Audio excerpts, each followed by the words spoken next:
Well, hey everybody, my name is Kenny Jahng for another round of conversations. We are talking about the church and generosity, how those two things intersect. It's been an interesting series of conversations that we've had.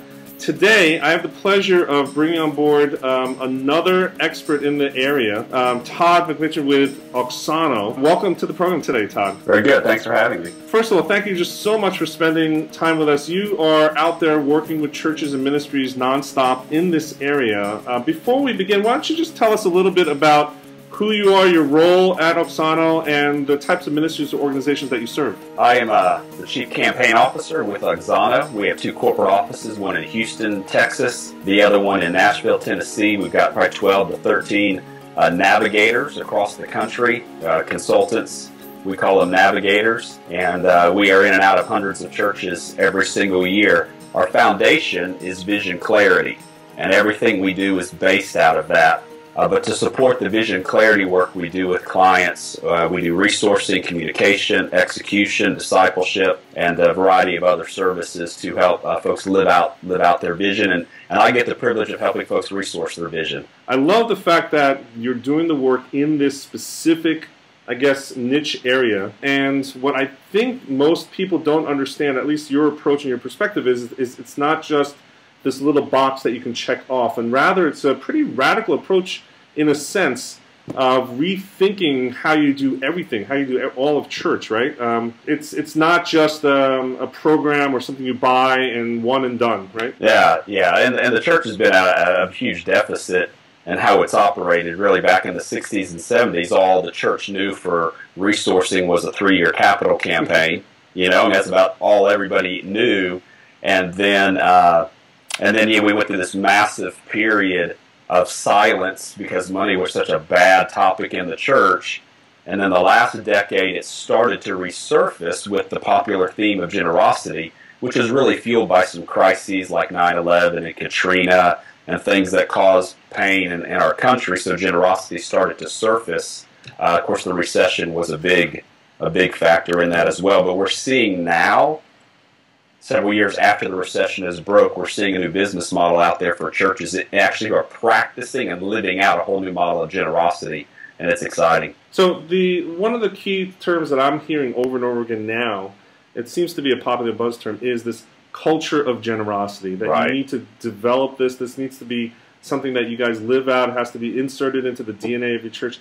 Tell me your perspective of what that phrase means and how important it is for not just the senior pastor, but the leadership of the church to really understand what it is. Right. So a culture of generosity, when you popularly hear it today, it's still largely limited to a short-run emphasis, either a message series or some kind of campaign or initiative. Mm-hmm. It might not be for a building. It might, be for some kind of generosity effort in the community, but it's not the full-blown actual, what we would call a culture in which you have an entire business model and everything works 24/7 to the same end of actually resourcing surplus, right? So you're living in surplus as opposed to living in deficit. A lot of times generosity is pursued because of a pain or a deficit that's there, as opposed to creating a system where you don't have to live with those kind of challenges. It brings to mind a popular survey that I am aware of that keeps on coming up in conversations, that Giving Rocket survey that recently said that only 16% of churches are at or above budget, right? 84% of churches are actually below budget, and they're not living with this surplus that you're talking about. Right. Yeah, and that's all self-induced, pretty much. When a church goes to establish its budget for the next year, it typically asks two driving questions. One, what did we do last year physically? And the second one is how much money do we want to spend next year? And right, so churches typically, back in the heyday prior to 2008, I mean, it wasn't uncommon for churches to increase their budget 5 to 15% because money was flowing so much, right. And you just had that confidence that it was going to happen. Well, churches still are increasing their annual budget spending every single year without the confidence that it's actually going to happen. So they have this self-induced pressure. And so we would advocate a different way of setting up your spending plan in the future, and that's a big part of creating a culture of generosity. Yeah, and so the more I learn about your approach in particular, there's a resource that you shared with me, Moving from Financial Deficit to Abundance, right? That kind of formalizes this framework and approach that you have, this concept. Can you walk me through it? Because it is really counter to what everyone else seems to be doing, or what people default to. Like you just said, let's figure out our budget for the year, the baseline, and then let's figure out what incremental new programs everyone wants to add, right? And then everyone just keeps on piling on. It's kind of like DC and Congress, right? Just adding to the bill. Right. And then trying to figure out, at the end of the day, is it realistic or not? And let's start to slash, across the board. And your approach is quite different. Explain this deficit to abundance and actually living within a means that you have margin. What does that mean? How does that actually carried out?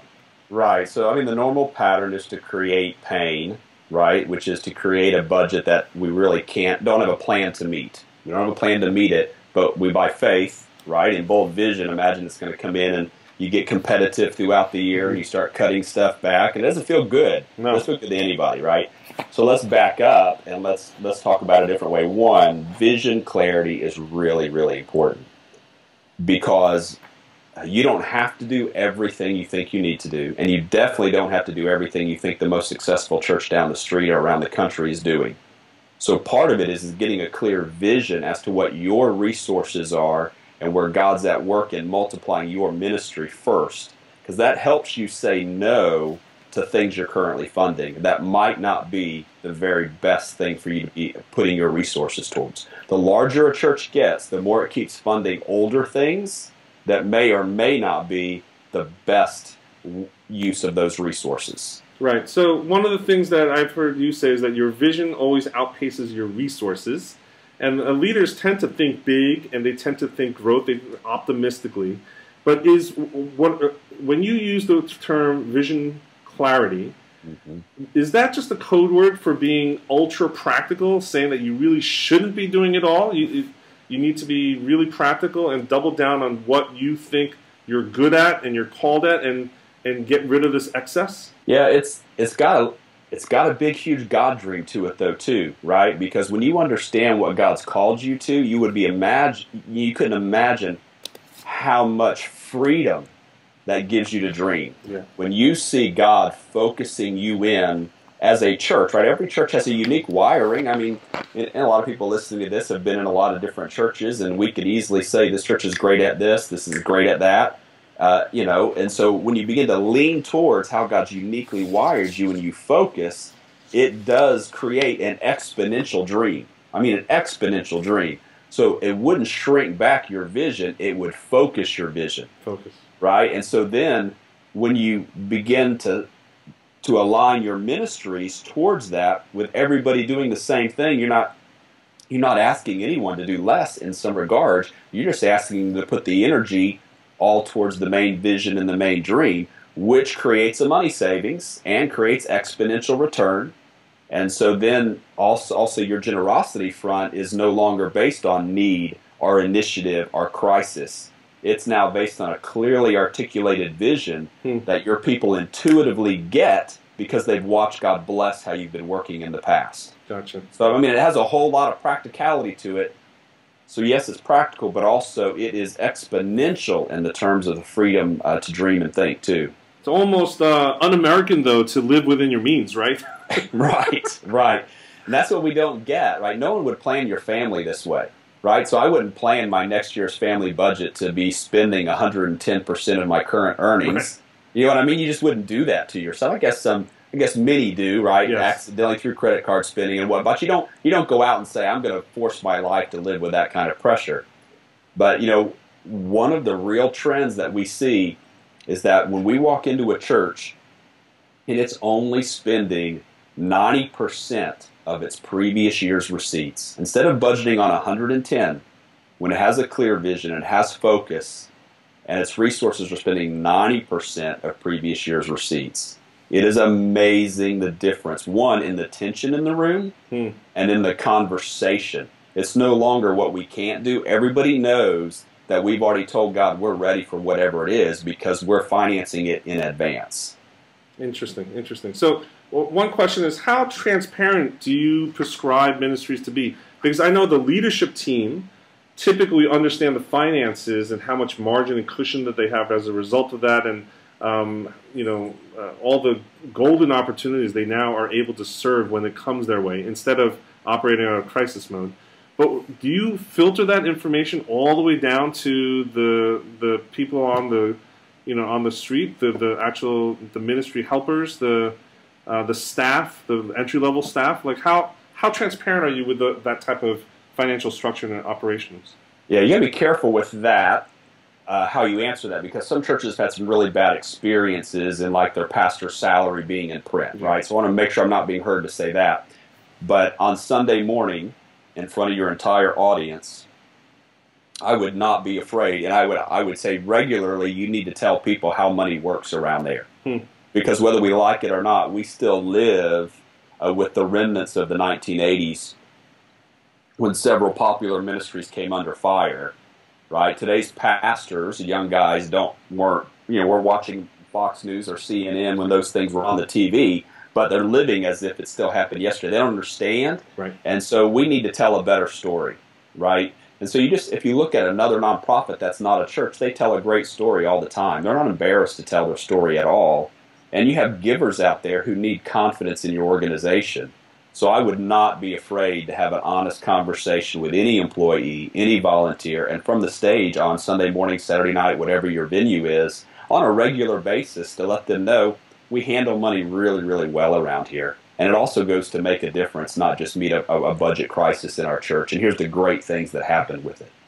From a communications perspective, I'm biased because that's the role that I typically will play and help other ministries, is then do you seize on those opportunities where you're able to use that 10% margin for an unscheduled good cause? Do you actually seize those opportunities for communications from the stage, right? And from the one-to-many perspective to say, hey, we were able to meet this need in the community because we are living out our ministry's finances this way? Is that something that you advocate, or is it something that still is just, you normalize it and this is how it is?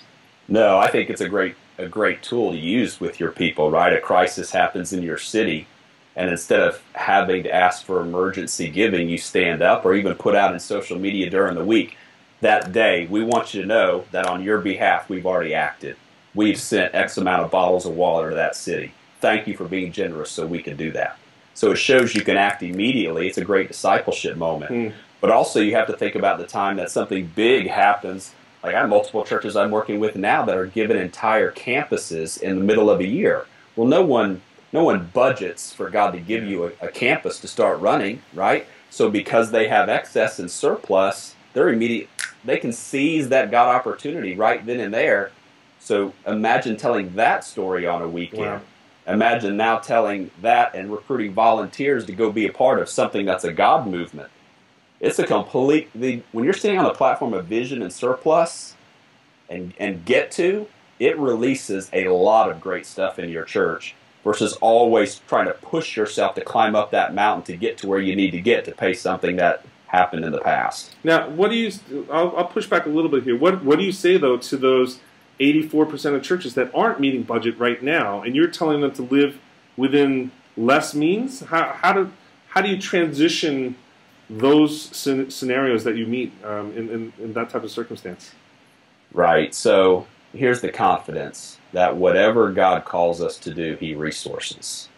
Okay? So every church today can fulfill God's dream for their life today. Now, if you're spending more than God's giving you, I think that's a leadership question. Yeah. I think you have to have a hard conversation, right? And depending on the size church, right, a lot of times in the small or medium-sized churches, there may be lay people running ministries, and then their finance team or committee is their friends. And it becomes really hard to have money conversations with friends, right? And so that's how things can get out of control.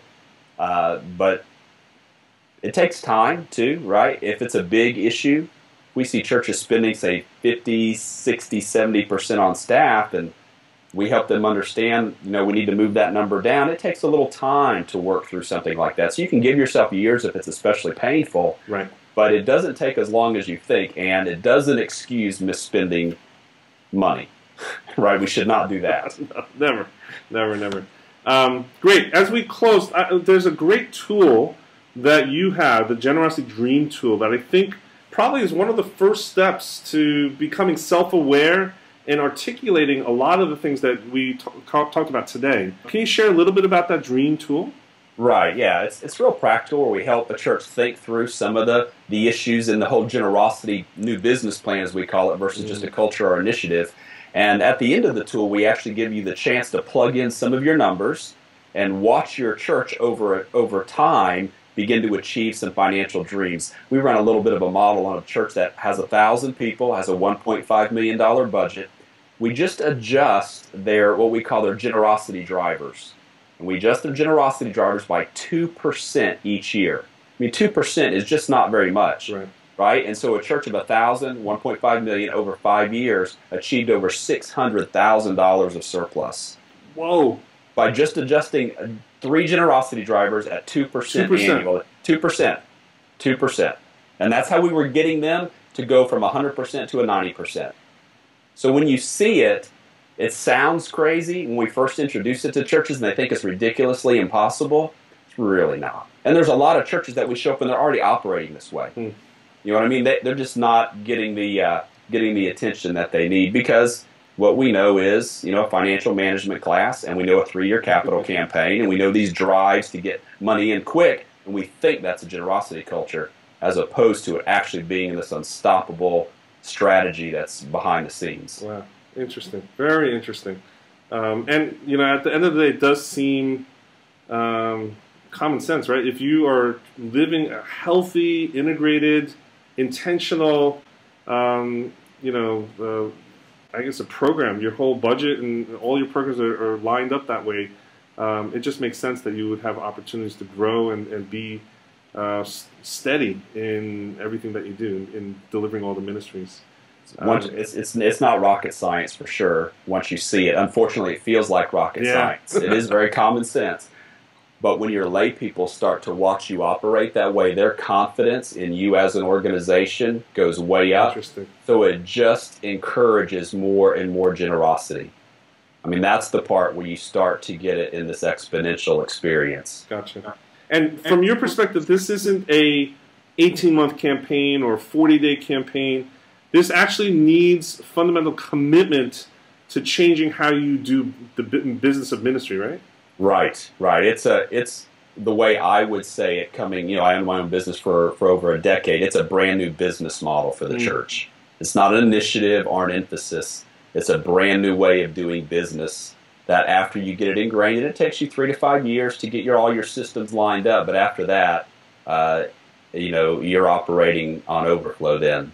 I also know that you have a book that actually lays the foundation for much of this work that if someone who's watching today could pick up and really start to consume and get the insights of what you're trying to lay the foundation here for, right? Share what the book is, where they can get it. Yeah, the book is called Leading a Generous Church, and it's actually a staff tool. It's made for staff discussion and collaboration. It's a walk through the book of Proverbs. So there are exercises to do every day, and then each week we put a 2 to 3 hour collaborative session together for a staff to tackle one issue of a generous culture.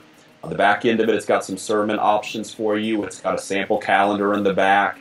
And so you can get it at Amazon.com. It's called Leading a Generous Church, and it came out last April. It's an inexpensive purchase, I think $5 digitally, $10 hard copy, but it's made for staff. It's not something you would distribute to your church. It's made for lay leadership who are making financial decisions and getting a common conversation going. So you can actually help disciple the entire group together, so you're all on the same page, I guess. Right, yeah, we take it and we'll walk churches' leadership through it, staff, and then they in turn will take maybe elders, deacons, finance, whoever controls their money, and they'll begin to filter it through their whole, all their deciders. Fantastic, fantastic. Okay, thank you once again for spending the time with us today.